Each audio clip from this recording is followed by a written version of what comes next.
And hopefully I want to welcome, is that Gregory there?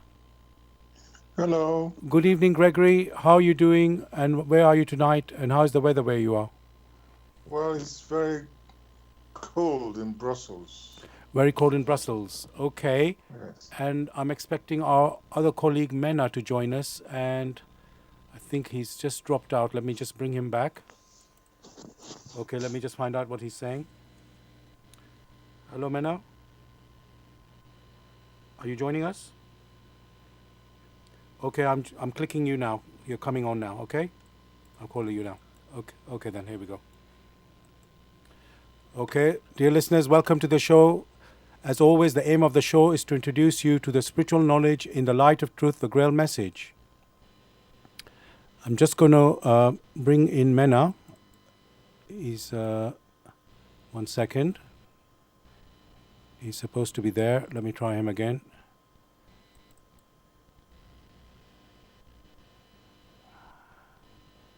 Okay, I think he's coming in now.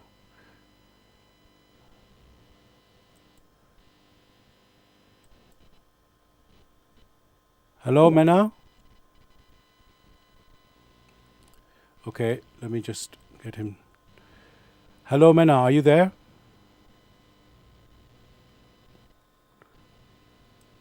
Okay, we're trying again, one more time. Here we go.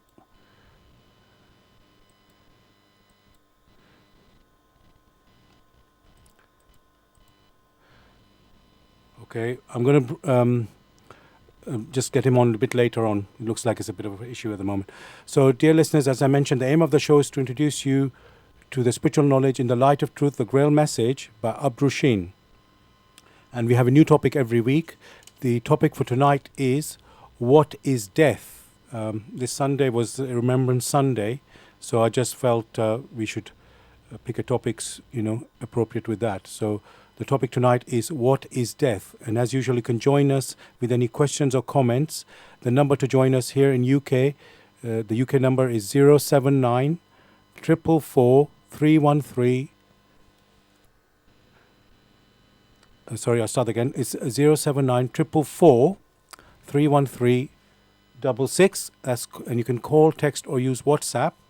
And if you're outside of UK, it is 0044 79 444 313 66. Again, you can call, text, or use WhatsApp.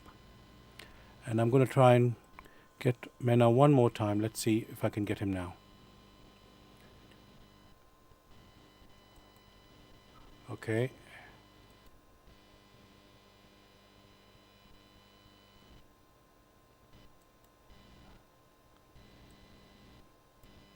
Let's see. Hello, Mena? Yes. Okay, you're there. I think I've got Gregory on hold there, which I don't want to do. So, Gregory, can you hear me? Okay, let me get Gregory back.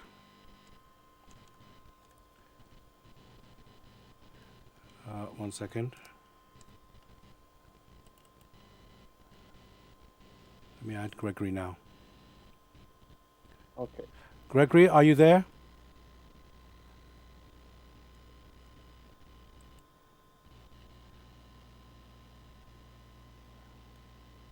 Hello, Gregory. Okay, Mena, I'm going to take you off the line and call both of you together, okay? All right. I'm going to both bring you both together, okay? We'll go back together. Apologies, listeners. We're having a bit of technical issue here. I just want to get both my colleagues online. I'm going to do it again. Here we go. Let me get them back. Here we go.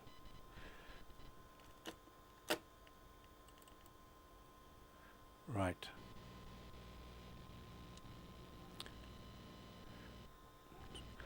Hello, Gregory. You're back now? Hello. Yes. Yes, apologies. I wanted to get Mena back, and we lost him, and now he's back. Mena, are you there now? Yes, I am. Okay, welcome to the show, Mena. Please tell us where you are and how's the weather where you are. Yeah, I'm in the Fort Heartland, and the weather's been wet. Wet? Yeah.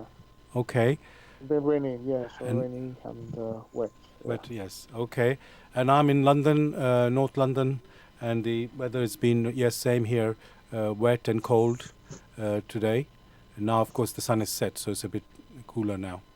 So, yes, welcome, Mena and Gregory. So, I'm going to begin with what is the Grail message?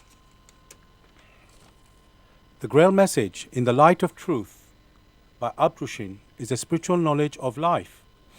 It offers an explanation of the world, a picture of creation on the basis of natural laws. Its lectures contain valuable basic elements as a help in life, for through the knowledge mediated, the reader is again brought closer to life and led back to God. The Grail message deals with important fundamental questions of life by explaining in a clear and logical way the automatic working of the laws of nature, the whole weaving of creation, allowing every process to be recognized and thereby the purpose of our whole life. It is directed at the individual and speaks to the innate experiences of the human being, their strengths and weaknesses. Thus, every reader has the opportunity to discover, through the intuitive perception, if what is stated is the truth. Combining with matter-of-fact reasoning, a complete world picture arises, where there is no separation between the visible world and the great world beyond the five senses, nor any separation between scientific and religious striving for knowledge. I'd like to give you a couple of quotes from the author of the Grail message, Abdushin. The hearer and reader of my lectures should always work within himself, keenly probing and building bridges from one lecture to the other, as well as out into the great and small world happenings. Only then will he be able to understand the Grail message and find that it gradually shapes itself into one complete whole, without leaving any gaps. Again and again, in all the happenings, the reader will come back to the basic features.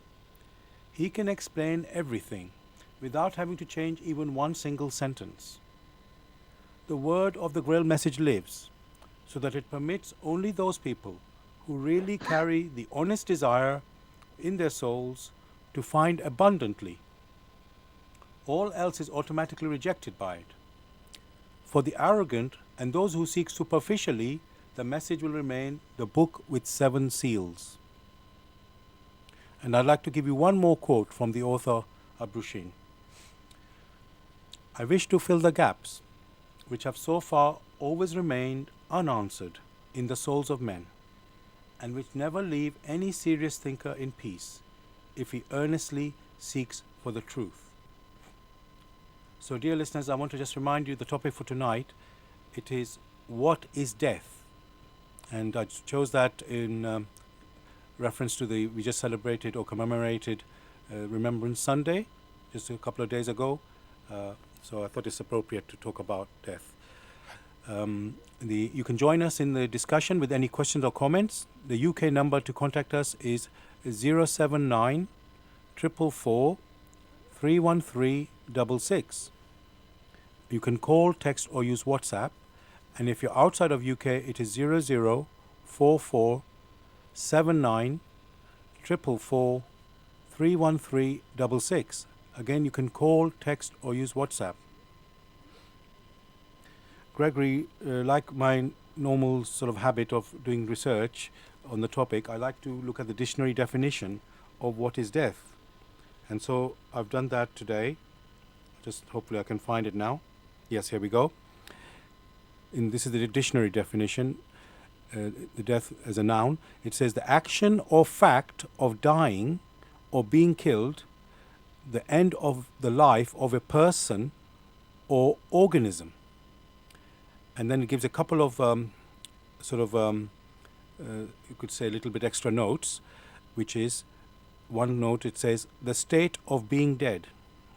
That's death. And the other one is the permanent ending of vital processes in a cell or tissue. So I'm just going to say that again. Death, the action or fact of dying or being killed, the end of the life of a person or organism. So Gregory, Is that correct? Do you think in this definition of death here in the dictionary? Well, thanks for these questions. One should never forget that the dictionary describes what death is. And to some extent, that description is then used as a definition. For were death to be defined, then the process of death needs to be discussed in full. All that appertains to it. Whereas what the dictionary does is, on a superficial basis, it provides some fairly vivid description. When you say vivid, is that clear or because the vivid sounds like something you use colorful or excited picture. So are you saying that it's not factually correct in the dictionary and it's not clear what it says in the dictionary, the meaning in the dictionary? What is referred to here by being vivid is that it gives a colorful but superficial description. It doesn't explain what lies behind when the word death is used. Okay. So he's talking about organisms and maybe persons, but it hasn't talked about, say, the death of a star. So it's more involving. That's why I'm saying it's colorful language, but what lies behind it? Yes. Well, I say the motive. What triggers death? Yes. It hasn't discussed. Okay, so let's talk about those things. And my aim for the show for tonight is, when we talk about death, we refer to the human being rather than other organisms or beings, because that's the one that affects us more, fundamentally. So let us talk about human. Maybe I should have said human death in the title. What is human death? And so, okay, so let's explore that now that we are saying that. So, and also, death can be, when we go into spiritual discussion, we don't just, we know about the earthly death, which everybody knows is going to happen to each of us. And then there could even be a spiritual death. So I won't go into that just yet, but the title is a bit too, I could say, wide. For the topic I've given, the topic I've chosen, let's focus on one aspect at a time, and rather than cover everything, and so we can be clear about what we're talking about. So let's talk about human death and earthly death. Let's start with that. So as you know, Gregory, every one of us will die, and many people believe that there is a life after death, and many people also either they don't believe or they just don't know what happens after death. So let's explore that.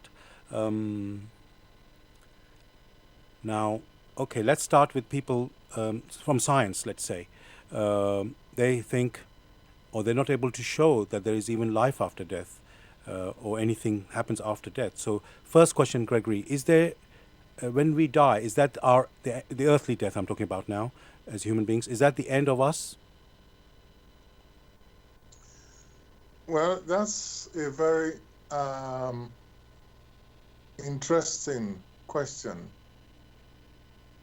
To provide an insight into it, there is the need to be comprehensive. When death is mentioned, what does it really entail? What are those things that, in quotes, die? If somebody were not born, will that personality die? when that person or that personality wasn't born. How do we recognize a personality?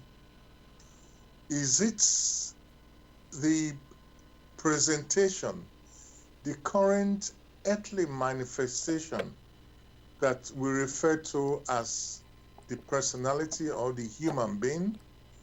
Or is there something more other than the current earthly manifestation which has been born? For when we limit our discussion to the human personality, then it becomes clear only those who have been born after a certain period will have to undergo a transition. So on the one hand, we have birth as the beginning of the pole. On the other hand, we have death as the end of the pole for that particular manifestation. What is being referred to as the personality is the inner core, that's which activates this particular manifestation, which we now call the human body, because we know that we use the human body and that what lies behind the activation of the human body is the human spirit or the human soul. From that premise, it becomes very clear that as long as that which is of spirit, by spirit one is referring to as energy, as long as the spirit is still able to activate the physical body, then it is assumed that that body is alive. Over a period of time, there will come a time where there is the disengagement of the activator, which is the human soul, and the physical body. At that point, that is a turning point. At that turning point, we refer to it as death, in which the human physical body is no more active. And what constitutes the physical body will now lay prostrate. That means it has to disintegrate in accordance with the laws of creation or the laws of nature, through which it, the physical body, came into existence at the birth of the physical body, through what sexual intercourse before it took on the physical body, and then it was born to the earth and then continued. So you could see that one is the result of the other. Thank you for that, Gregory. Mena, would you like to come in with anything to comment or to ask further questions? No, no, let's go on. Now, later on, I'll make comments. All right. So just to explore, so Gregory, just to sort of summarize what you said there about the process of, let's say, not process, but just understanding of what is death. Like you said, to get let's say, a comprehensive picture, to have a proper picture, we need a comprehensive picture of what exactly is the process. So you've said that basically there is a spirit or personality that is incarnating in the body, physical body, earthly body, and that is, of course, and when it comes out, when it's born onto this earth, we call it obviously birth, and then as you say, as we get older, or as the time comes for the, you could say, the natural life of that earthly body to pass on, to die, the spirit detaches itself from the body, and that is really the earthly death that we're referring to here in our topic for tonight. So, what I want to ask you a bit about that is that how is it, a lot of people want to believe in science or prove things through science. So why is it science is not able to detect that, what happens at death, or to understand what happens at death? Science itself acknowledges the case when it is said that energy is spirit. Again, science has already shown that energy cannot be created, or energy cannot be destroyed, but can be changed from one phase to another. This is the principal foundation of all of physics, in which chemistry, biology, whatever they care to call it, takes their root. So when science has acknowledged that energy is spirit and that energy cannot be created, truly, if energy cannot be created, it means energy already existed. At the same time, if it cannot be destroyed, it already means that even at the case of transition, it moves to another phase. So on a limited level, science has acknowledged it and has used it as a basis for further research. It is because many have not focused on these principles of science, or nor have they broadened out their horizon. That's why we have this difficulty. So it is that indirectly or directly, science acknowledges. The problem, however, basically is the attitude. The attitude in thinking only what one can see physically exists.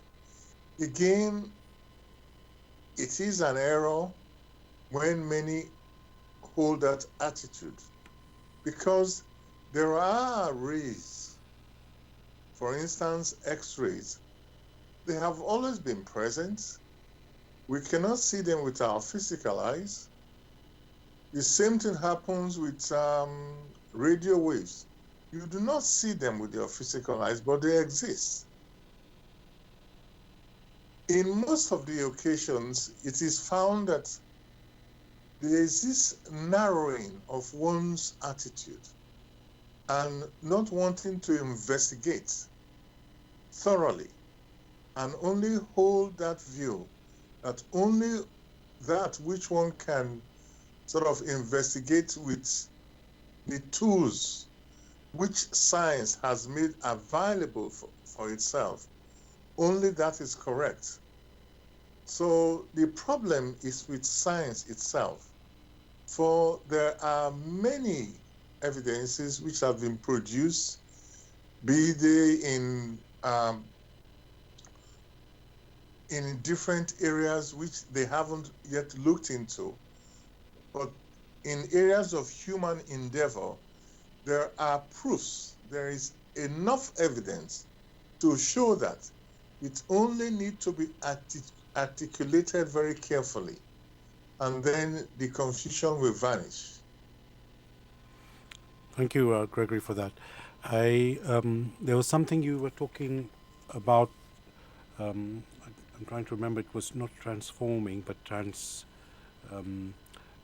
basically, you said that the spirit basically, it's like when it dies, or when we die have an earthly death as human beings.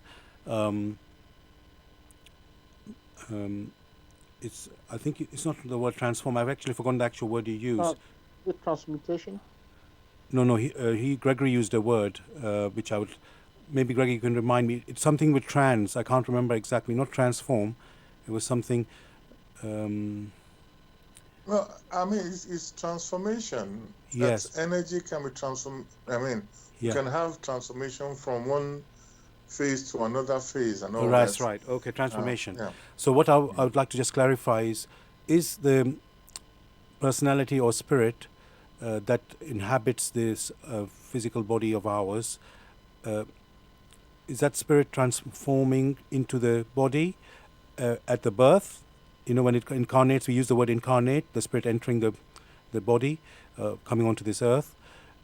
Is that so? Is the spirit now transforming, like turning from spirit energy to something physical as a body, and then when it dies, that's at birth, and then when it dies, that it transforms from the physical to, let's say, the spiritual. So I just want to get that clarify that.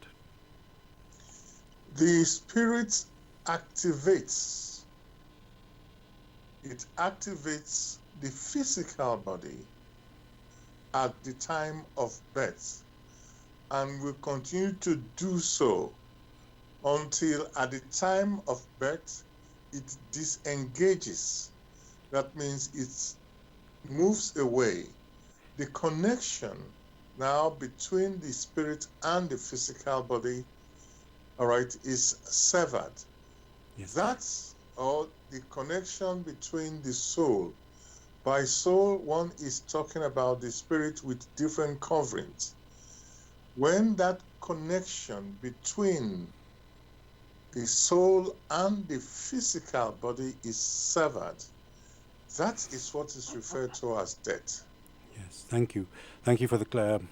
I know you did say that, but it's good to bring it out again. And there's just All one right. thing you said. I just want to correct it. You probably didn't realize it. You said when the spirit disengages, and at the time of birth. Of course, you mean at the time of death, not Yes. yes, disengage at the time of death. So yes, thank you for that. All right. Before you say Can I something, come in? go on, Mana. Go on. All right. Yeah, it's also important to clarify certain processes.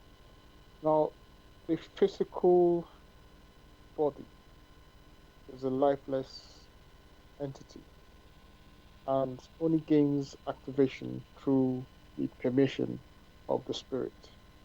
So you might begin to ask yourself, does the body die? It's in itself a lifeless entity. And if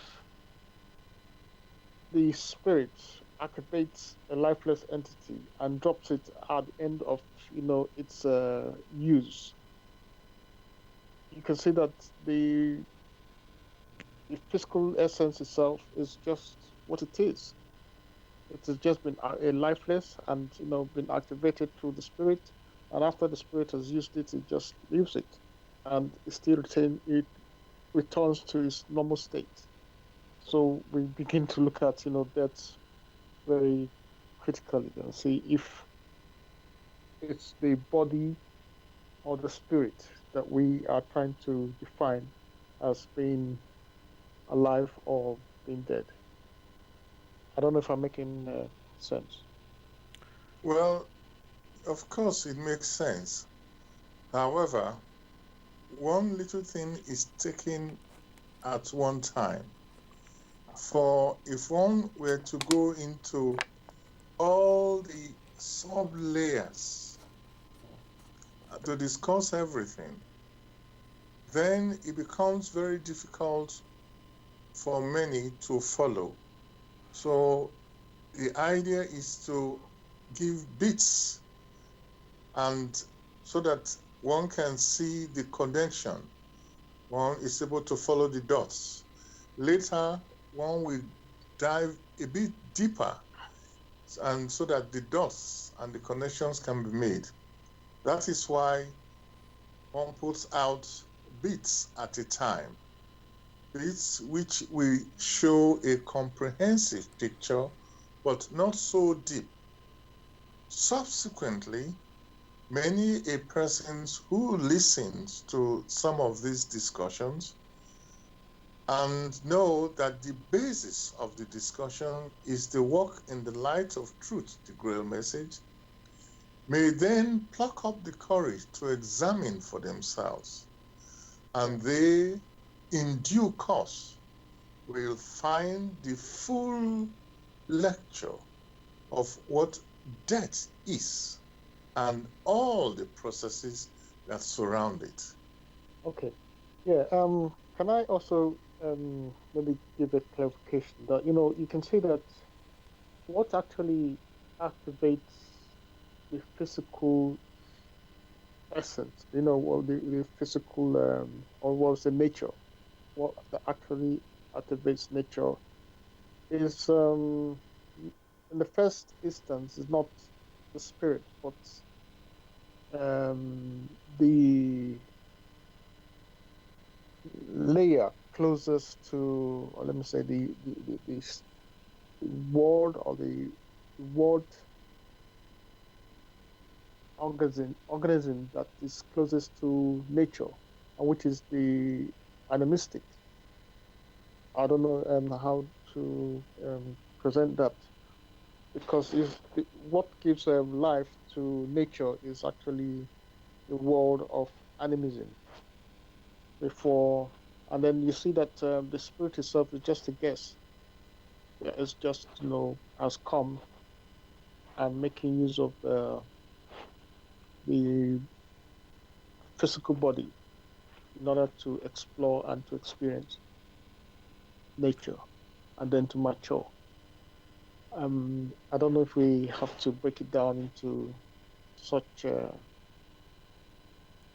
Well, fragments in order for there to be a better understanding. okay, what I'm going to say, let me, okay, maybe we can cover that a bit later on, because we have to classify things as Gregory's mentioned. There's a much longer story than what we're talking here, and All right. people need to be aware of all the, let's say, steps. I will call it steps, Yeah. and boundaries. Let's call it like that. And people need to be made aware of that before we could go into the details of how it all, let's say, comes together. So, but before we continue, I just want to let listeners know you're listening to Bless Radio. This is the spiritual discussion program from 6 p.m. to 8 p.m. The aim of the show is to introduce you to the spiritual knowledge in the light of truth, the Grail message by Abrushin. And the topic we're discussing tonight is what is death?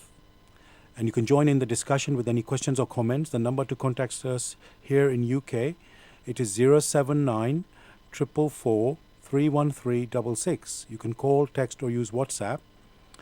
I'll say that number again, 079 444 31366. You can call, text or use WhatsApp.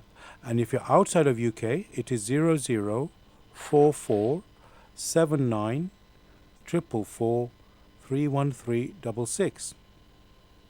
And just listeners, if you want to get a copy of the Grail message or would like to get some more information, you can go to this website, which is www.grailmessage.com. I'll spell that, www.grail, Grail, message, MESSAGE.com. Now, Mena, I would like to go with what you have brought up there, and I'm just thinking.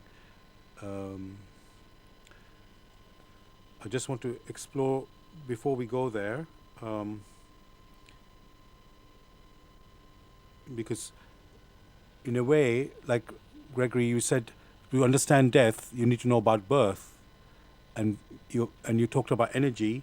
You need to know that spirit being energy, and that's what the let's say the personality that we are talking about, the human personality, is this spirit.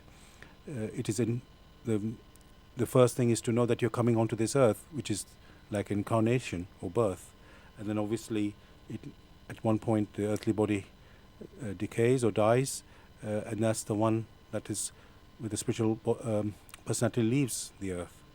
So maybe, Gregory, we will now go to just say what actually happens in death.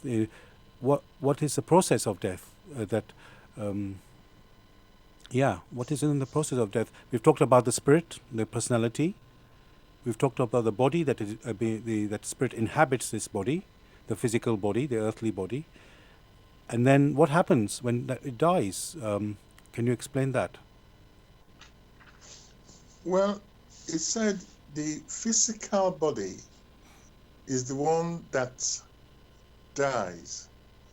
Dies in the sense that the functionality it provides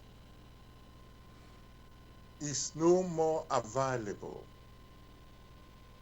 And once that functionality, which functionality are the senses, the five senses, with which it uses in communication, in exchange for experiences, those functionalities are no more available. When we say they're no more available, then we have to first understand what the manifestation of this physical body is, what it is. For the physical body is merely an instrument which is activated. This instrument, or one may call it a biological instrument, has an intellect which is the finest that this instrument can provide. This instrument is able to vibrate in such a way that through the blood radiation, depending on the fineness of this blood radiation, is able to resonate with the vibrations of the spirit. Whenever we have that word resonance, the vibrations of the spirit, the entity which we now refer to as spirit, and the vibrations of the blood of the biological instrument,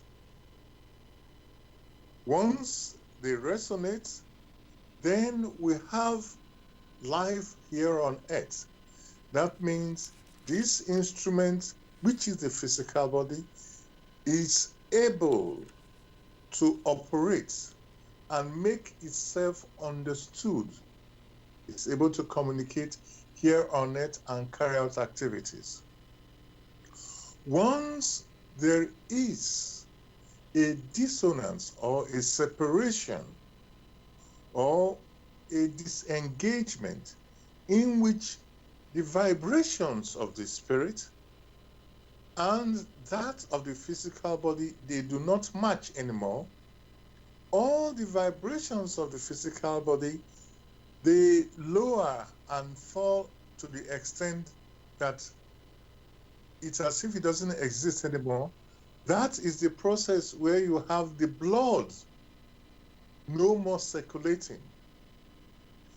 In that particular scenario, you will now have that the spirits now disengage. Things fall apart when the center is now the resonance between the physical body and the spirit. When that happens, the spirit goes its own way, and the body, which was only a union of complex cells, now undergoes a process of disintegration. When one refers to a union of complex cells, that was basically an integration of complex cells to form an instrument which is now being used. So when you have the disengagement of the spirit, then that which had been a union or that which had been integrated needs now to disintegrate, to fall to its individual parts. That is when it's said dust goes back to dust. For which basically means the elements, they fall back to the original from whence they came. So that is what is seen, or that is at a high level. However, there are sub-processes going on, and these sub-processes, the precise activity can be found in the work, in the light of truth, the grail message, in the lecture, Death. Thank you so much, Gregory. There's something I want to bring in. I just don't know if I should wait about it at the moment, because I want to sort of refer to a story from the Bible where Jesus did a miracle to bring Lazarus back to life. And I'm just wondering, because Gregory, as you have always mentioned every show, all the things we talk about happen within the natural laws, or the laws of nature, laws of creation. Everything happens within these laws. And in this miracle of Jesus, it looks like Jesus broke the natural laws, because everybody knows we are born and we die. But here somebody died and he came back. Now, before I go into that, I'd just like to read, it might be a little bit long story, but I think I like to have this big picture to be presented, and then we discuss it from that picture. So I'm going to read from the Bible, from the Gospel of John, is chapter 11 and verses 1 to 44. It's a long one, but it covers this story, and I would like us to explore that, explain it, what happens in this story, and is that real or is something not real? So this is from the Bible, Gospel of John, chapter 11, verses 1 to 14, and is titled The Death of Lazarus. A man named Lazarus, who lived in Bethany, was ill. Bethany was the town where Mary and her sister Martha lived. This Mary was the one who poured it's in brackets here. This Mary was the one who poured perfume on the Lord's feet and wiped them with her hair. It was her brother Lazarus who was ill. That's close brackets. The sisters sent Jesus a message. Lord, your dear friend is ill. When Jesus heard it, he said, the final result of this illness will not be the death of Lazarus. This has happened in order to bring glory to God, and it will be the means by which the Son of God will receive glory. Jesus loved Martha and her sister and Lazarus. Yet, when he received the news that Lazarus was ill, he stayed where he was for 2 more days. Then he said to the disciples, let us go back to Judea. Teacher, the disciples answered, just a short time ago the people there wanted to stone you. Are you planning to go back? Jesus said, a day has 12 hours, hasn't it? So whoever walks in broad daylight does not stumble, for he sees the light of this world. But if he walks during the night, he stumbles, because he has no light. Jesus said this and then added, our friend Lazarus has fallen asleep, but I will go and wake him up. The disciples answered, if he is asleep, Lord, he will get well. Jesus meant that Lazarus had died, but they thought Jesus meant that Lazarus had died, but they thought he meant natural sleep. So Jesus told them plainly, Lazarus is dead, but for your sake I am glad that I was not with him, so that you will believe. Let us go to him. Thomas, called the twin, said to his fellow disciples, Let us all go with the teacher, so that we may die with him."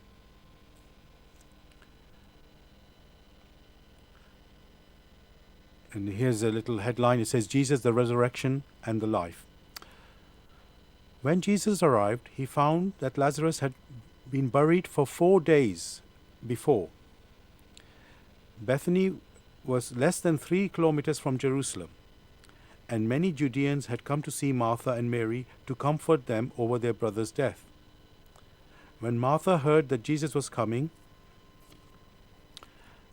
uh,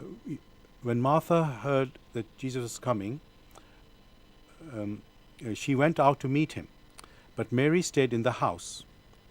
Martha said to Jesus, "If you had been here, Lord, my brother would not have died.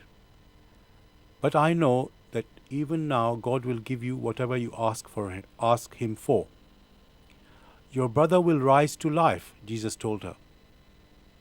"I know," she replied, "that he will rise to life on the last day." Jesus said to her, "I am the resurrection and the life. Whoever believes in me will live, even though he dies. And whoever lives and believes in me will never die. Do you believe this?" "Yes, Lord," she answered. "I do believe that you are the Messiah, the Son of God, who was come into the world." After Martha said this, she went back and called her sister Mary privately. "The teacher is here," she told her, "and is asking for you." When Mary heard this, she got up and hurried out to meet him. Jesus had not yet arrived in the village, but was still in the place where Martha had met him. The people who were in the house with Mary, comforting her, followed her when they saw her get up and hurry out. They thought that she was going to the grave to weep there. Mary arrived where Jesus was, and as soon as she saw him, she fell at his feet. "Lord," she said, "if you had been here, my brother would not have died." Jesus saw her weeping, and he saw how the people who were with her were weeping also. His heart was touched, and he was deeply moved. "Where have you buried him?" he asked them. "Come and see, Lord," they answered. Jesus wept. "See how much he loved him," the people said. But some of them said, "He gave sight to the blind man, didn't he? Could he not have kept Lazarus from dying?" Deeply moved once more, Jesus went to the tomb, which was a cave with a stone placed at the entrance. "Take the stone away," Jesus ordered. Martha, the dead man's sister, answered, "There will be a bad smell, Lord. He has been buried for 4 days." Jesus said to her, "Didn't I tell you that you would see God's glory if you believed?" They took the stone away. Jesus looked up and said, "I thank you, Father, that you listen to me. I know that you always listen to me, but I say this for the sake of the people here, so that they will believe that you sent me." After he had said this, he called out in a loud voice, "Lazarus, come out." He came out, his hands and feet wrapped in grave clothes, and with a cloth round his face. "Untie him," Jesus told them. "Let him go." That's the end of the story. So, Gregory, first of all, this is a really incredible miracle. Is that a true story? Is that really possible, what happened here? Because it looks like something, let's say, what we say, there are natural laws, and only things happen within natural laws, not outside the natural laws. So how can somebody who is dead can come back alive? Again, thanks for these particular stories. And like you said, There are the laws of nature or the laws of creation. And for any operation which has been discussed, as the case of Lazarus, the laws of nature were never violated. And this is because the process of transition, which is called dying, has, or at that time, or even now, was not clearly understood.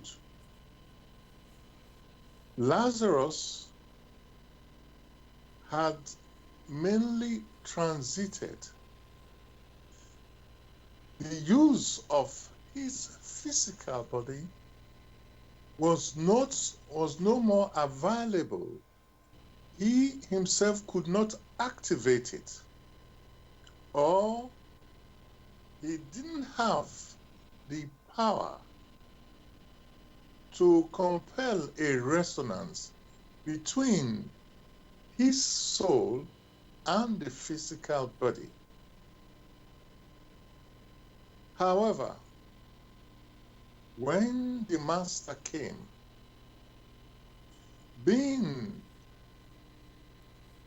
he who is with the power of the Almighty, with the divine power which is available at his command, and seeing that the thread that binds the physical body and the ethereal body had not been severed. That thread, if many will recall, when somebody passes on, a process which is called death, it takes some time for that thread to be severed. And that is why some people will wait and say, okay, they have some prayer after 40 days or some less than that. There is that buffer for the threads which bind the physical body and the ethereal body. There are numerous of them, and one should not forget that for many who are departing, depending on the states of their soul, some are still connected. Their volition is still earthly, so they are unable to leave very quickly. In that state, we still have the threads which connect the physical body and the ethereal body still there. Once that thread is severed, then the soul will have no pipeline in order to use the physical body because the thread has been severed. In the case of Lazarus, that thread between the physical body and the ethereal body was still there, but he didn't have enough power. But at the request of Christ himself, being the love of the Almighty, he himself has the divine power. It was that which was granted to Lazarus. It was that made it possible. That extra power was granted to Lazarus to come back, since that thread was still there that connects the physical body and the ethereal body. And not only did it permit him to come back, he also gave him enough power or strength to continue to live his normal life until Another severance comes much later, could be another 10, 20, 30 years. So it was well within the laws of creation.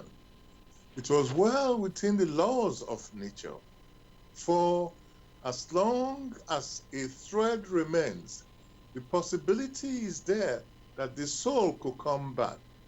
But the soul, most of the time, do not have enough power, but at the command or at the request, that pipeline is activated in such a way, and the soul granted enough power for the continuance or the continuation of his or her life. These do not violate the laws of creation, which says that once there's a severance between the physical body and the ethereal body, then there's nothing one can do.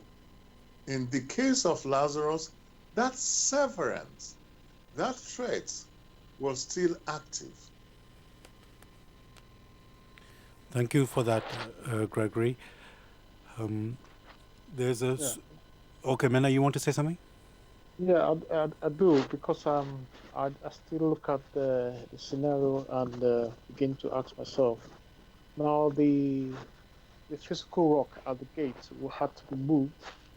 So Christ himself didn't, command the physical block that was in front of the tomb to be. He didn't command the block to move by itself.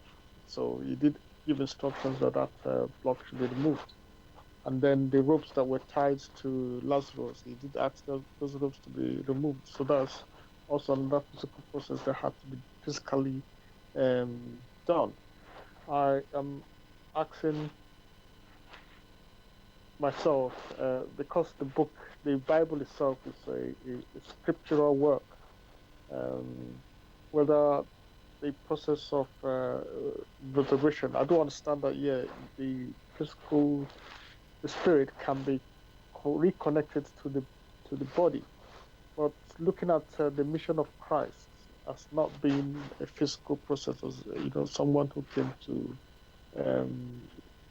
build on man's spiritual growth, whether he gave Lazarus a spiritual reawakening or a physical reawakening, because we then gone to ask ourselves, did Lazarus later die? If he did, then what was the essence of him being resurrected? Only for him to die again. And then we also ask ourselves, what was the purpose of bringing someone back to life for him to just die again? I mean, how would that connect? How does it connect with the mission of Christ as coming to give man a spiritual reawakening? Yes. It's something I do actually ask myself questions about. Yes. So, So before, Gregory, you answer that, I'm going to summarize that question again to you in a moment, Gregory. I just want to let listeners know you're listening to Blessed Radio. This is the Tuesday night spiritual discussion program. The aim of the show is to introduce you to the spiritual knowledge in the light of truth, the Grail message by Abdrushin.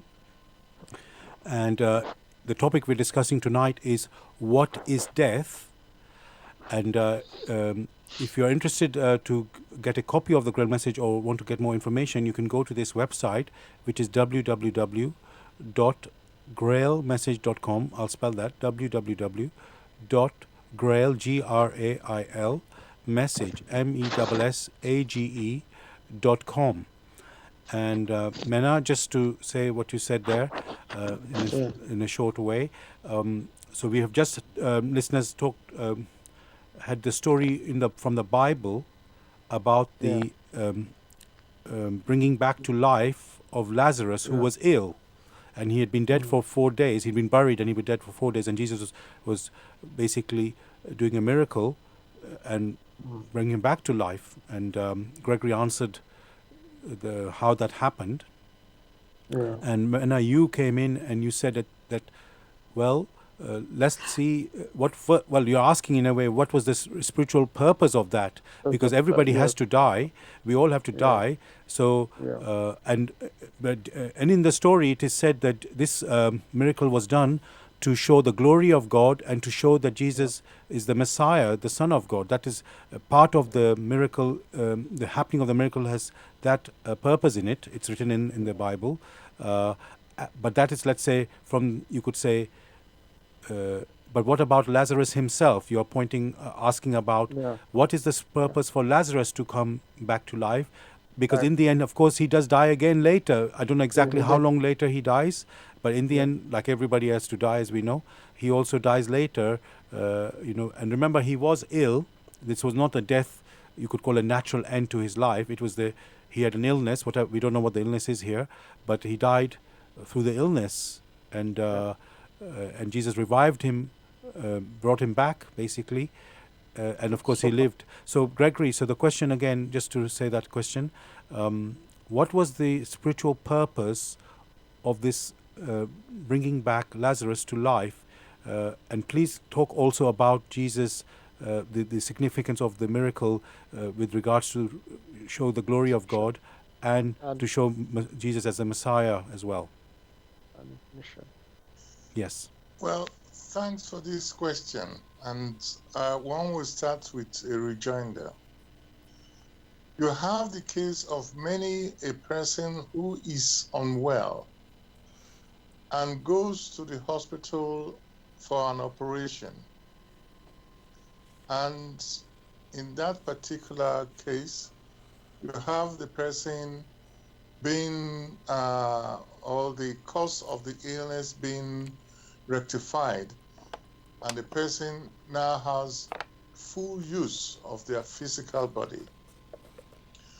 Should they have been allowed to suffer and pass on, such that there is a disconnection or a severance between the physical body and the ethereal body? Because on the long run, before too long, they will die anyway. That is not the case with the medicine which you are now know.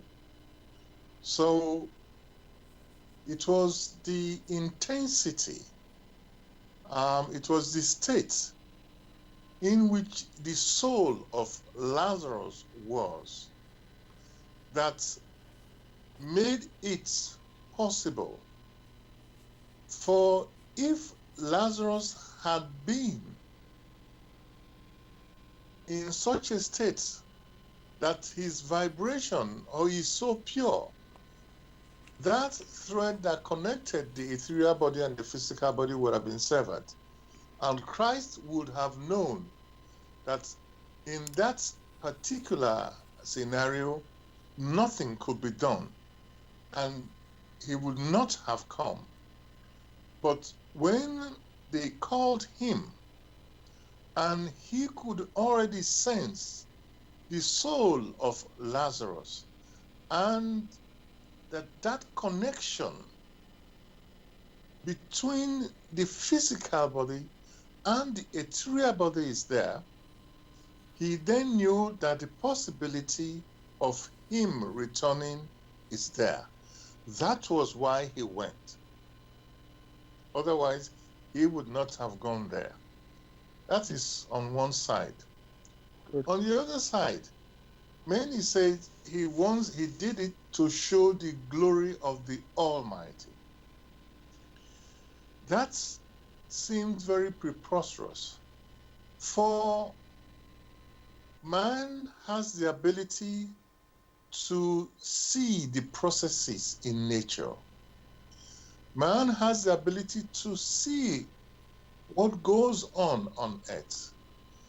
Man knows that it is the power of the Almighty that activates not only the earth, but the sun, the moon, and all the different celestial body.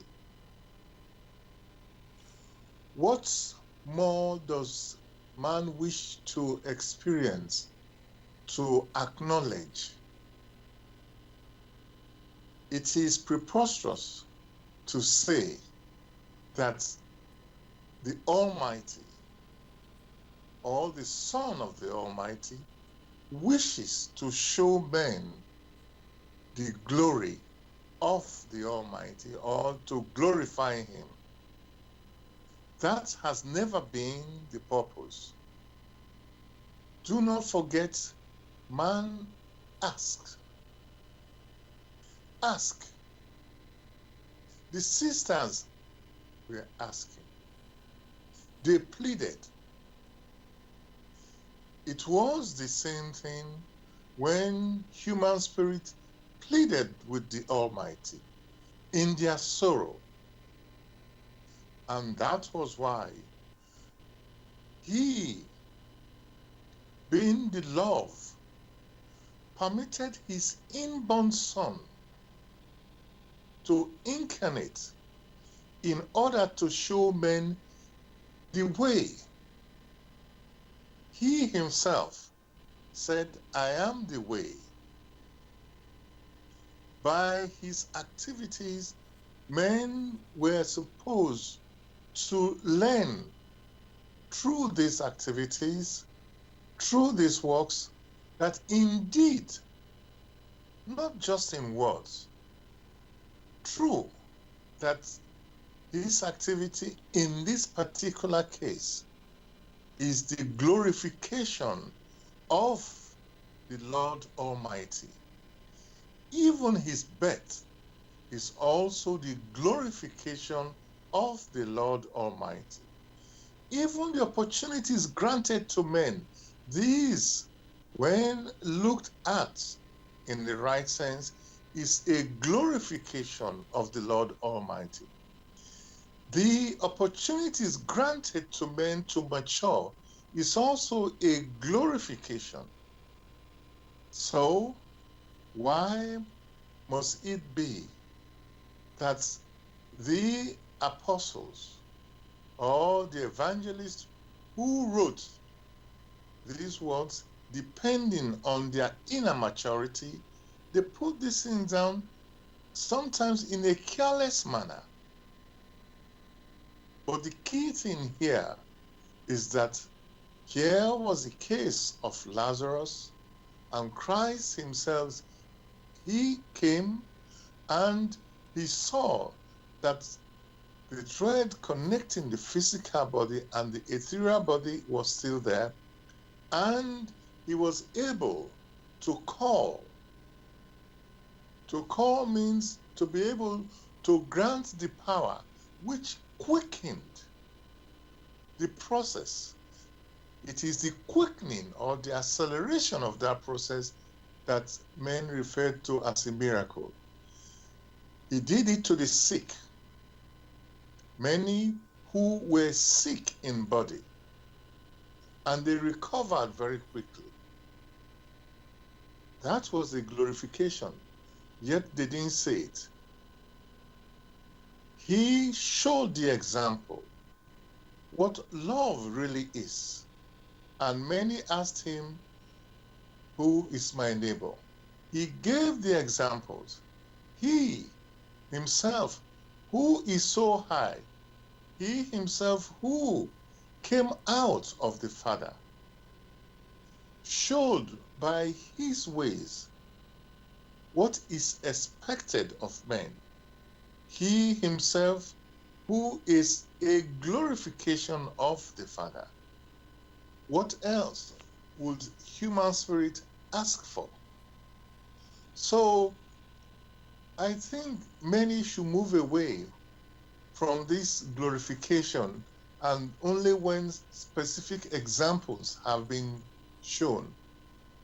The word He brought, when examined aright, isn't that also a glorification of the Father?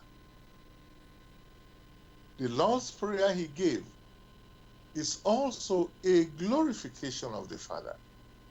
So, in coming, He has shown men spiritually how they should move, spiritually how they should weave their path through what he gave, such that they will not be caught here in the world of matter, such that they're able to sever themselves by maturing very quickly and moving off to the higher realms from whence they came as unconscious spirit gems.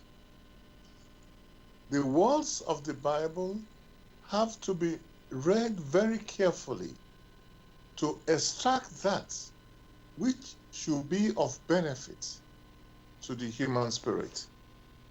Yeah. All right. Thank you, Gregory. I'd like to, leave your explanation to rest, but, with in hindsight that, we should also acknowledge the fact that, Christ's mission on earth was spiritual. And, I want to see his actions as, spiritual and, as try, done to fulfill that purpose.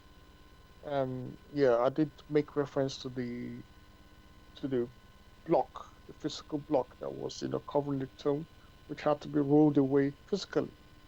That in itself did show that Christ himself did understand the laws of nature. I'll leave your other explanations to pass, as I did say. But thank you anyway. Thank you. Now, I want to let's go look at some other things. For example, Gregory, people say they are ghosts, so see ghosts. And first of all, I'd like to ask you, what is a ghost? And then, yeah, yes, what is a ghost, basically? Let's ask that first. Is it real? Is something real, or is something people are just, it's not true? Ghosts is basically a human spirit or a human soul that is able to make itself, to some extent, visible. Visible in the sense that it needs the density to give a form of apparition. Yeah. But one thing one must not forget is the possibility of, for those who claim they have seen, one should look at their blood radiation.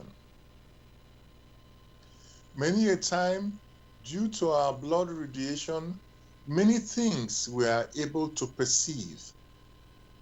For seeing is also a perception. Hearing is also a perception. A very simple example. Many who like to drink, they consume so much alcohol. This alcohol gets into their bloodstream, and in that case, they are able to perceive all sorts of things, terrible things, depending if what they see are close to the earth. Even they are able to perceive some people's thought forms, which many times are frightening. Some are so drunk they are unable to control their physical body anymore. Would we say that what they have perceived is unreal? Of course, what they have perceived is real. For the alcohol that they have consumed has so much changed their blood radiation that their perception is of those things which are closest to the earth.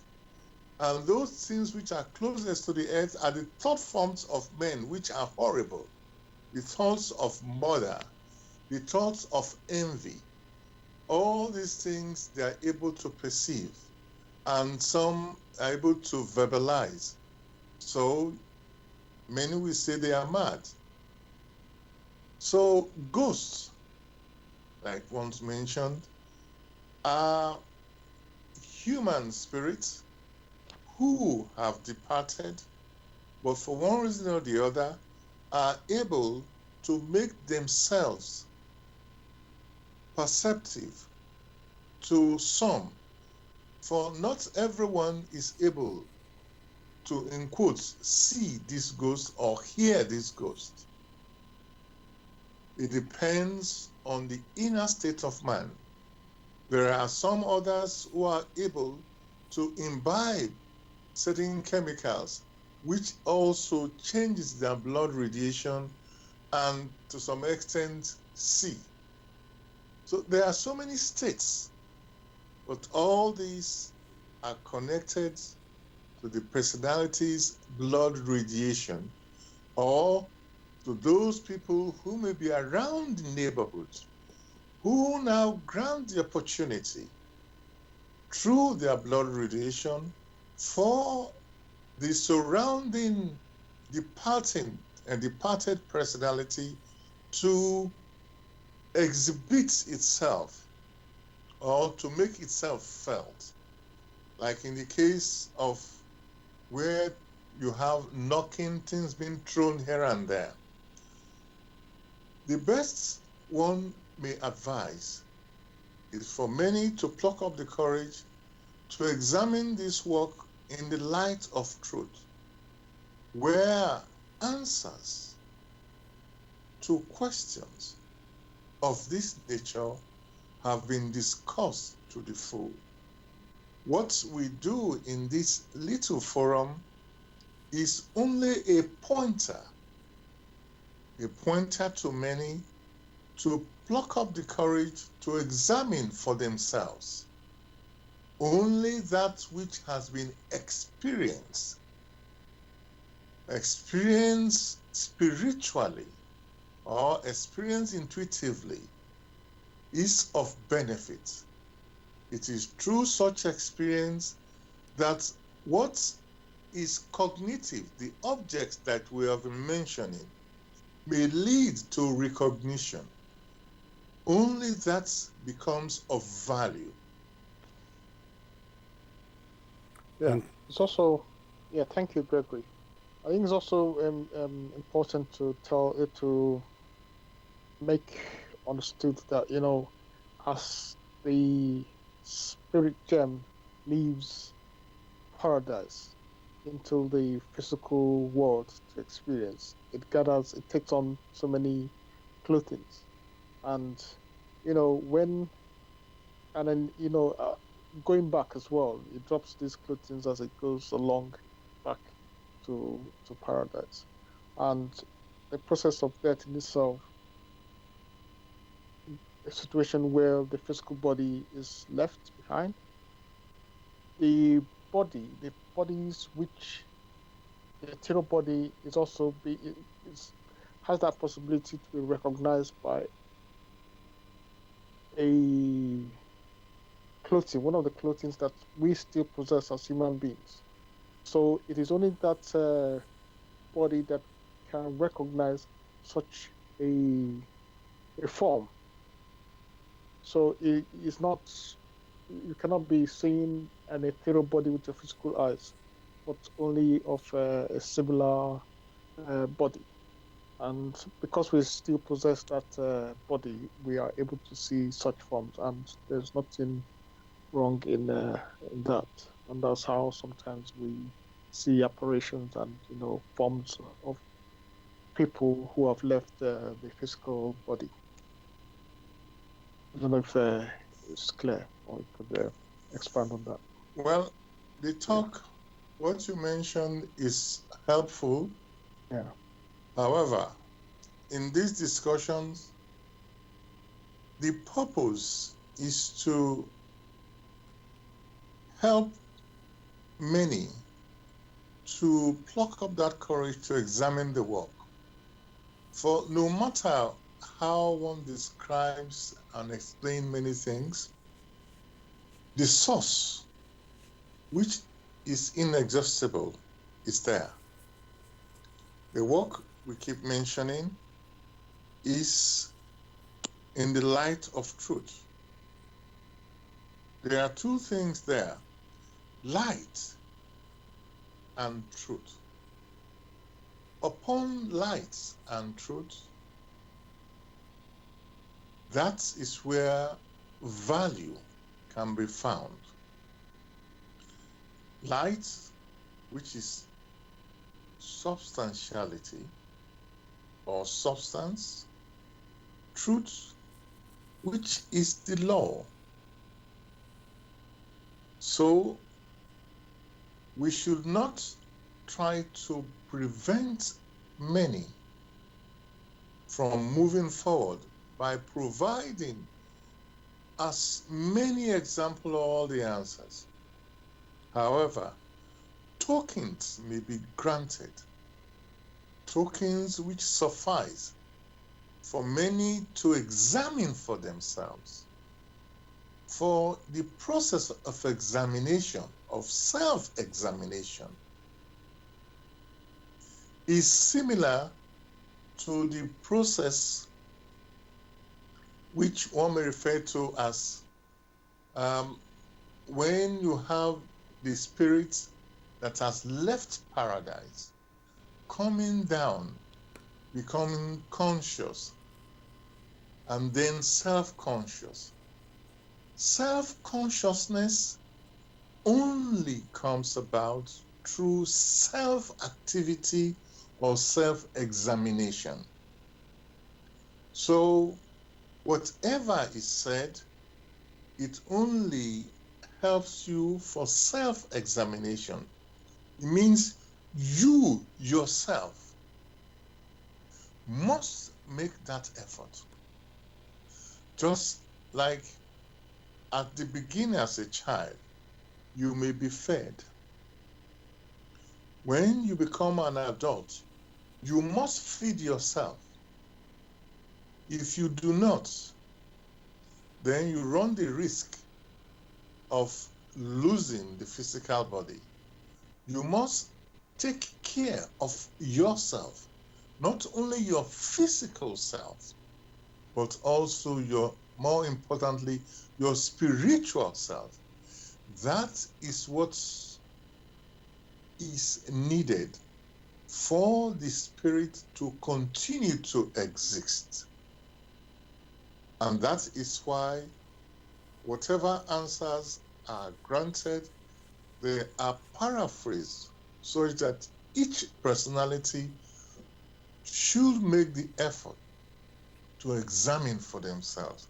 Not that all will be granted through explanation. The idea is not to have, like you do in football, those who sit and are fans and say all sorts of things. The idea is you go to the pitch and kick the ball. And in the process of examination, many scenarios will come to you, and because you keep the spirit alive in the sense that of high vibration, is able to perceive that which is contained in the work in the light of truth. Thank you so much, Gregory. Yes, as you've pointed out, really, these topics are so, you can go into so much detail, but our aim is simply to point, as you say, to the grail message where the answers are given. So people just, we can go into lots of detail, but it's not, we might even lose people if we do that, and that's, maybe we should keep it just very short and simple, just covering the picture and the detail. We urge everyone to pick up the grail message, to, to get that information and to get that understanding. And I'm just, this topic, death, is a massive topic by itself. As we sort of discovered very early on, I just called it death, and here we're talking only about human death, not about other. There's so many other beings that also would die, but we are not going to go into that. And of course, the death we are talking is the physical death of the body, not the soul and the spirit. That's the living being that we actually are. So it's not the death of, we don't die just with the physical death. We actually exist, continue to exist as we were before we came on this earth, and continue after this earth. So I will come to the spiritual death a bit later on. So what I would like to talk further, Gregory, on now is, let's just go back to how people are when people die. So, people grieve, many people grieve when their close loved one passes on, and all this discussion we've had tonight, we've been saying, well, we existed before we came on this earth, and we continue to exist after passing on. So, in a way, there's no need to grieve, or people shouldn't grieve. So is that right, Gregory? We shouldn't grieve about people who pass on? Or maybe we should even celebrate because they have now continuing their existence in another world, as part of their spiritual experiencing and journey. So should we grieve? Or even if not grieve, should we celebrate? Actually, the process of, in quotes, dying needs to be understood very clearly. When you have the scenario where a human spirit or a human soul is in the process of severing itself from the physical body, that human soul may not be disturbed or distracted.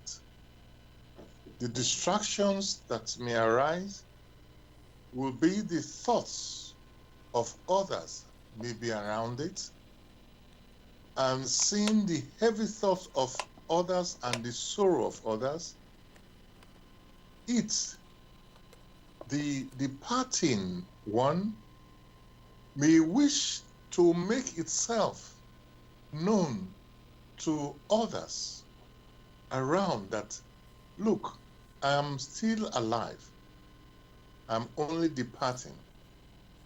And to make itself understood in a physical sense, it needs the physical body. Therefore, instead of it to sever itself quietly, it's being reattached to the physical body. And it becomes very difficult for it to go quietly. Then you have the scenario now of a quagmire, unable to live because he can see the sorrows and he wants to comfort people, and yet the soul, to some extent, wants to move away because the physical body is unable to produce that resonance with which it can communicate with the physical world. So at the time of transition, many should be taken away such that their sorrow would not be perceived, their heavy thoughts would not be perceived by the soul who is severing itself. For it needs to concentrate all the power at its disposal to be able to focus and sever through its activities of moving away from the physical body and become free of the pain and the ailment of the physical body. So this sort of grieving is only a selfish way to express themselves. For what many a person should do is what they should already be doing once a person is alive. Show the necessary respect. Support the person as long as best as you can. Like has been said with the question, and who is my neighbor? However, when the time comes for a soul to sever itself, the need is there to grant that departing one the room for a quiet severance. I will quickly read from the Walk in the Light of Truth, the lecture, a passage from the lecture Death. Very briefly, the process of dying in itself is nothing but birth into the ethereal world, similar to the process of birth into the gross material world. After the separation, the ethereal body remains attached to the physical body for a time, as if with a naval cord. The higher the soul now born into the ethereal world has already developed itself towards this ethereal world during its life on earth, the looser this cord will become.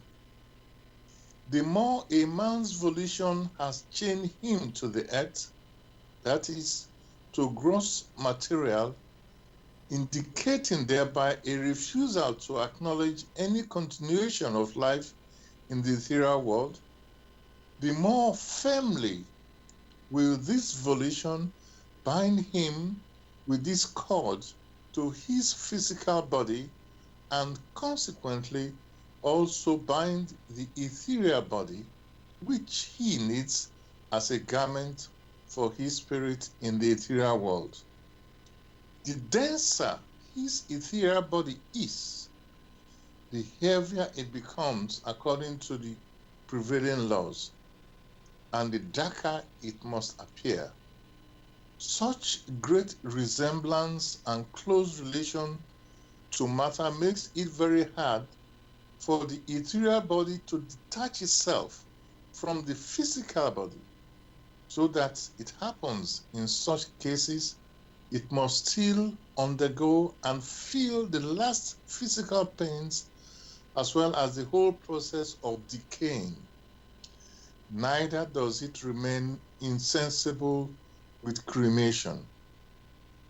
After the final severance of the connecting cord, the ethereal body sinks to that level in the ethereal world where its surroundings are of corresponding density and weight. There, in this environment of equal weight, it will find only those of similar tendencies. It is understandable that conditions there are worse than when on earth in the physical body, because in the ethereal world, all intuitive feelings express themselves in full force and without restraint. That is just a bit from the lecture Death. For those who may wish to know more, they can procure the Walk in the Light of Truth and examine it for themselves. It is true that we have read it, but never ever take our word for it. Let each person examine it rigorously, and the experiences that he needs to understand will come their way. Thank you, Gregory, for that. I just want to ask you, the words there that were used there, ethereal world and also gross material world, and listeners may not be aware of those words. So would you like to just explain those words?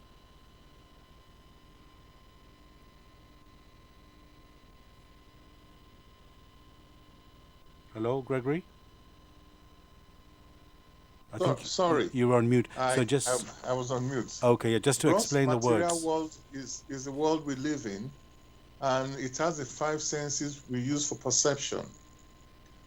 When, however, this physical body has been severed from the human soul, it moves into the next world, which is not gross material. That intermediate world is referred to as the ethereal. although there are some fine differences along the line. So in the ethereal world, you do not have use of your physical body, but it is the vibrations of the physical body that attaches. The vibrations of the blood radiation that is able to form a conduit between the physical body and the ethereal body. The ethereal body, in the sense that the human spirit now puts on another clothing, which is not the physical body. That covering, that intermediate covering, is referred to as the ethereal body. Thank you for that. Thanks for that. Dear listeners, I just want to remind you, listening to Bless Radio. It's the Tuesday night spiritual discussion program. The aim of the show is to introduce you to the spiritual knowledge in the light of truth, the Grail message by Abdrusheen. And as Gregory mentioned, we urge you to examine the Grail message for yourself. So if you want to do that, you can get a copy from this website or get more information. And it's called www.grailmessage.com. I'll spell that, www.grail, Grail, message, message.com. And the topic we're discussing tonight is, what is death? And if you'd like to join us with any questions or comments, the number to contact us is for UK 079 444 31366. You can call, text or use WhatsApp.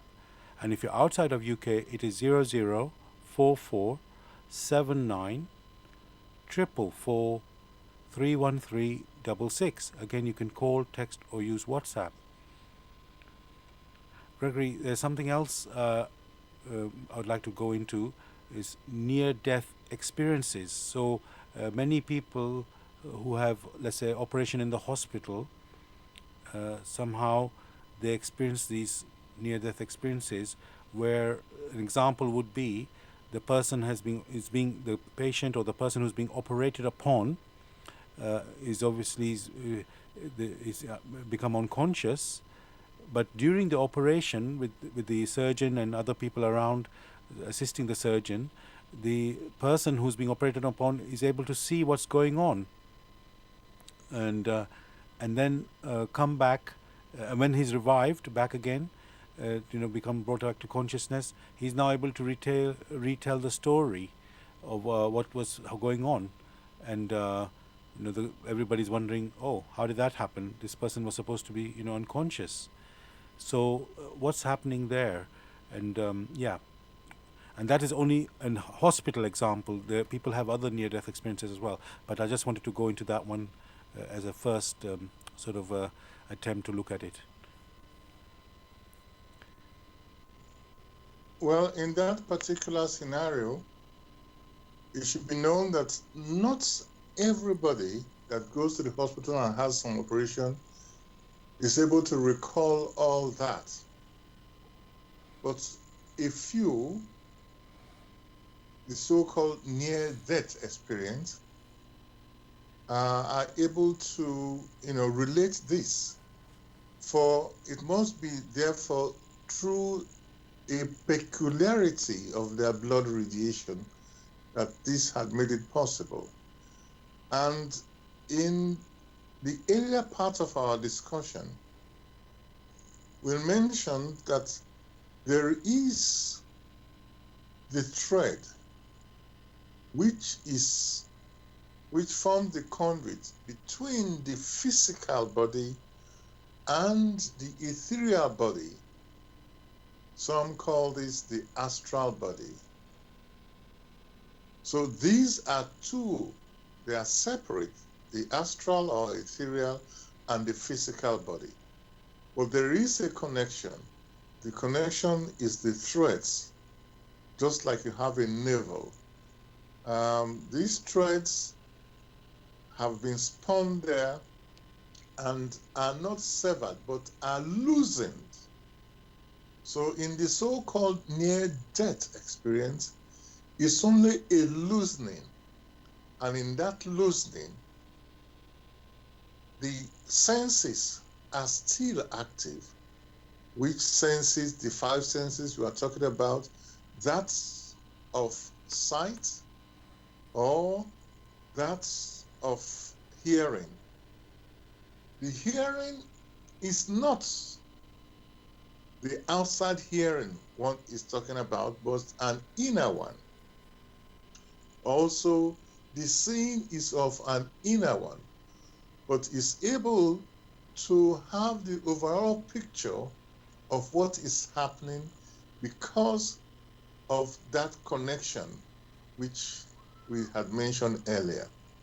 So he's able to recall all these things and then discuss it. But like we stressed, not everyone who goes to the hospital for an operation or in a near-death scenario where they are doing all sort of complex operation is able to recall all these experiences. But some of them, depending on their peculiarity, are able to do so. And it is correct. What they have observed is correct. It's an experience, for they themselves have gone through it. Thank you for that, Gregory. And the other aspect or another type of near-death experience can be people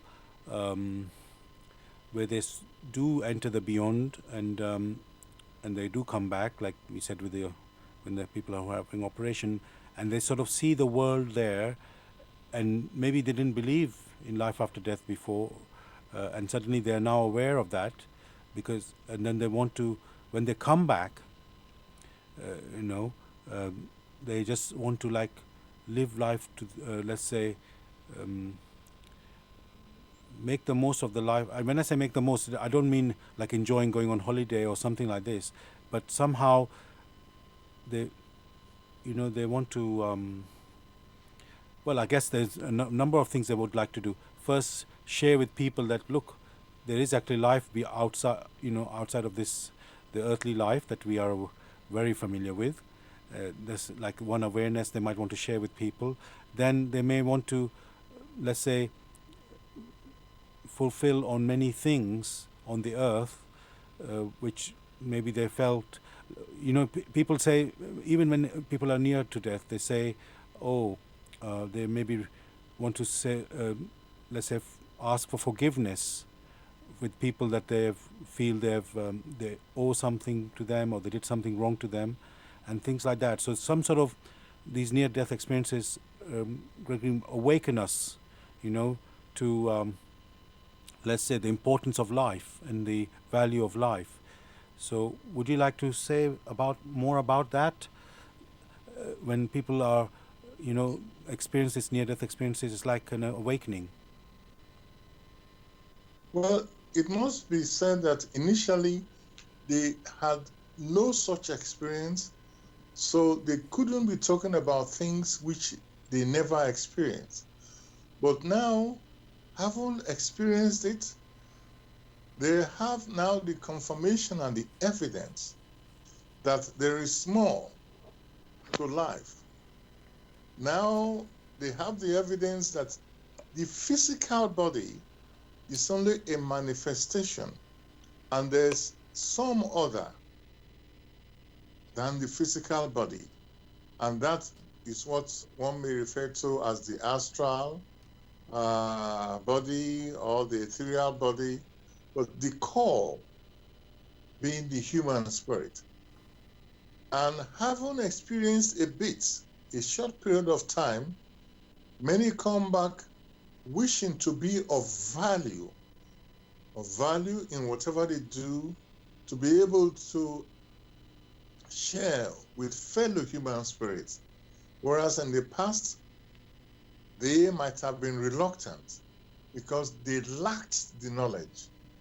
But now, having experienced a bit through one scenario or the other, they have the sensing that to be able to fit in, when the body has been severed, finally, the need is there to have been of value. rather than to continue to exist only to, in quotes, enjoy yourself and not be of value to fellow human spirits. So these experiences can be so profound that many come back, in quotes, reformed, now willing to share that which they have found to be of value. Yeah, thanks, Gregory. I think even citing that instance about the near-death experience, we begin to reflect on our previous understanding of Jesus's encounter with Lazarus. Well, we're not going back there again, but no. Yeah, thanks. Let's go on. All right. I do have a question from a listener, which came quite a while ago, but I felt it wasn't appropriate at that moment to talk about it. And now we come to the end of the show, so I think it's about time to do that. So, Gregory, there's so many things I still would have liked to spoken about. We talked about today the death of earthly death of human beings, and there's also something called spiritual death, which we haven't really gone into. But if I read this question from the listener, maybe we can encompass that in this answer of this. So no, I think let's not go into the spiritual death. Spiritual death, okay. Now We won't go today. Yeah, let's maybe do that another time. You're right. So let's just talk about the earthly. So this is the question from the listener. I'm going to read out now. At this time on earth, there are dark souls who have incarnated that take great pleasure in spreading chaos and misery. Mankind created the bridges for these souls to incarnate. It is the time approaching when the earth will be cleansed of all such dark souls. Thus, in a way, we might have to talk about spiritual, but I think we'll leave it for next time. He said, thus the second death to all who spread misery upon the earth plane. So let me read that again. At this time on earth, there are dark souls who have incarnated that take great pleasure in spreading chaos and misery. Mankind created the bridges for these souls to incarnate. Is the time approaching when the earth will be cleansed of all such dark souls? Thus the second death to all who spread misery upon the earth plane. Like you rightly said, there are many that have incarnated and they spread misery because they themselves are miserable. So it's understandable that they can only spread that which they have, which is misery. However, what then happens is that as you have human spirits striving to understand what the processes of nature are and striving to improve themselves, it is very well known that human spirits on earth do not live on earth continuously for 1,000 or 5,000 or 10,000 years at one time. What then happens when these human souls who have incarnated and only spread misery, when they depart, as long as we have the improvement from those human spirits who strive for that which is of benefit in accordance with the laws of creation, we find that such possibilities being granted in the past to these miserable human spirits or human souls will not be possible because they will only attract those of nobler qualities. And therefore, those who would have incarnated to cause disruption and confusion and misery on earth will find no possibility. Yeah. They will have to mature in regions where such possibilities as misery exist. In accordance with the laws of attraction of homogeneity, they will come together in a different regions and molest and cause so much mystery to themselves until one by one they will have to mature and change inwardly. If, however, they continue in those very dark regions, they also may not realize that the possibility for such does not exist forever, for they are in the world of matter, which world of matter came into existence and will undergo disintegration before too long. There is a period for this.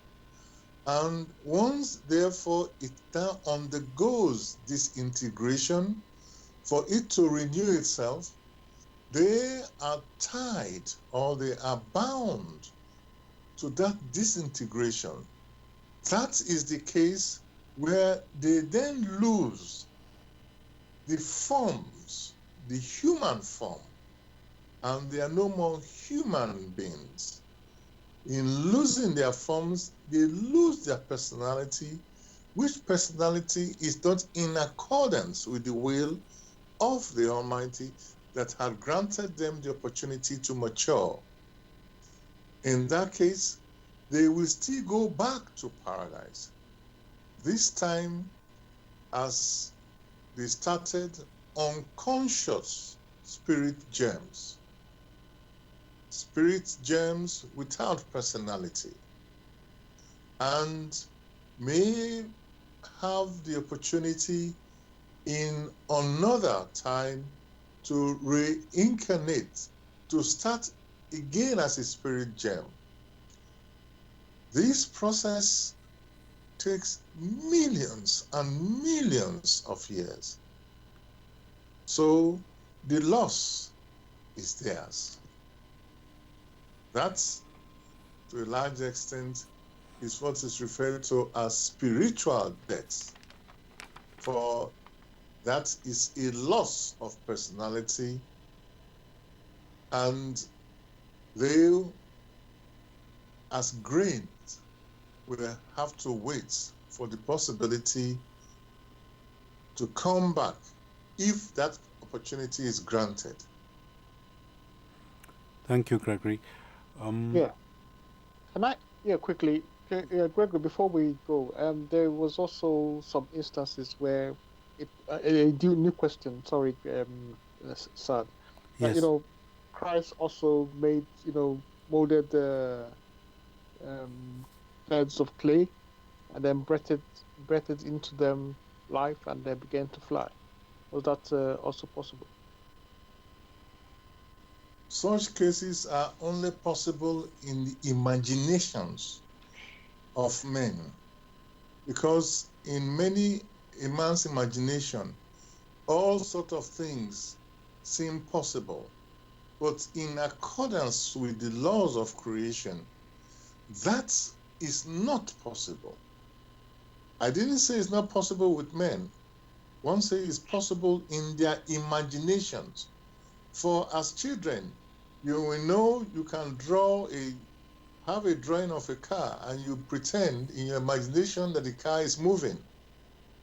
So in the imaginations of men, that is possible. But within the laws of creation, that is completely out of the question. All right. Thank you.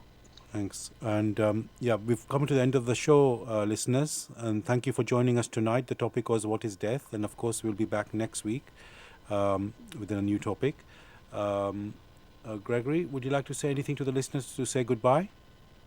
I wish them a beautiful week. Thank you for that. And Mena, anything you'd like to say to the listeners? Yes, yes. This is actually our perception of the grail message. The grail message in itself, it's a work that connects you to the light. Your understanding is for you and you to connect with. I mean, it's not. It doesn't actually bring us together. It is a message that connects you and the light. Okay, thank you for that.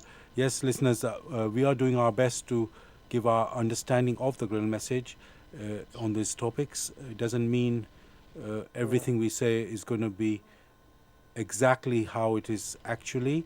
We're just doing our best, and the only real way is for you to discover, as Mena has just pointed out, is to you to explore it by yourself, and of course, then you'll get your own understanding, which is right for you. So yeah, each one of us is on our own journey. So thank you, Mena, to bring that point up. So dear listeners, this is Saad here in the studio. I also wish you a great week, and God bless. And yes, join us next week with the new topic. And of course, I just remind you to please pick up the Grail message to discover the beautiful gift that it gives to us. All the best, everybody. Take care. Thank you. And Brother Sam should be joining.